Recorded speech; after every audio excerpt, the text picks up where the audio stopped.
ایک یہ کہتے ہیں، ایک یہ چلیں پہلے ان کا لے لیتے ہیں، امام مسجد ہیں، یہ کہتے ہیں بعض ہمارے بوڑھے ایسے حضرات ہیں کہ دعائے قنوت پڑھتے ہی نہیں ہیں، نہ ان کو جو دعائے معروف ہے وہ آتی ہے، اور نہ اس کے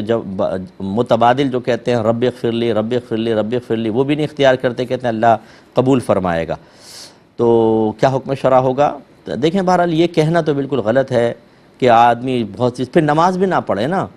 اللہ معاف فرمائے گا، بہت سے ایسے ہوتے ہیں اللہ معاف فرمائے گا، نماز بھی نہیں پڑھیں معاذ اللہ، تو نماز پڑھ رہے ہیں تو اس کا مطلب ہے خوف خدا تو ہے، تو مکمل خوف خدا ہونا چاہیے۔ ان کو کہیں رب اغفر لی 3 دفعہ کہنے میں کیا پرابلم ہے؟ ایک ہی دفعہ کہہ لیں چلیں، رب اغفر لی یا اللہم اغفر لی، اے اللہ میری مغفرت فرما دے، اتنا بھی نہیں کہہ سکتے؟ تو میرے خیال میں ایسا نہیں ہے جو آپ فرما رہے ہیں، بہرحال میں آپ کی بات کو غلط نہیں کہتا ہوں، لیکن وہ یقیناً ایسا کر سکتے ہیں۔ اچھا اب اگر یہ جیسے دعائے قنوت میں ایسا نہیں کر رہے تو نماز تو ان کی ہو رہی ہے،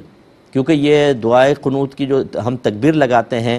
اور اس میں دعائے قنوت پڑھتے ہیں، دونوں واجب ہیں، اور ترک واجب پر سجدہ صاحب ہوتا ہے جبکہ بھول کر ہو، اور جان بوجھ کر ہو تو نماز واجب العیادہ ہوتی ہے اور انسان گناہگار بھی ہوتا ہے، جان بوجھ کی والی صورت میں گناہگار بھی ہوتا ہے، لیکن اس کا واجب ادا ہو جائے گا، یعنی وطر کا واجب ادا ہو جائے گا، یہ والا واجب ترک ہوا اس میں وہ گناہگار ہوں گے۔ تو ہو رہا یہ ہے کہ ان کا وطر تو ادا ہو رہے ہیں لیکن گناہگار ہو رہے ہیں، اور یہ گناہ بھی جب گناہ صغیرہ ہے،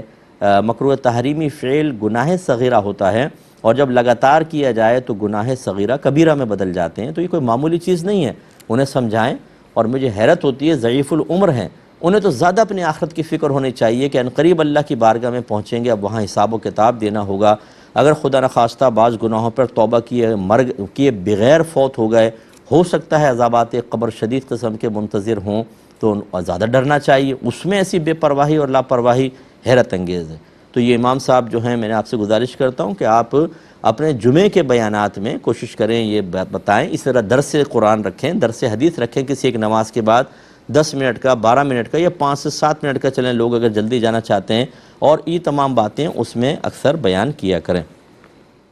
ایک بہن نے آفر کویسچن کیا تھا کہ میرے والد کا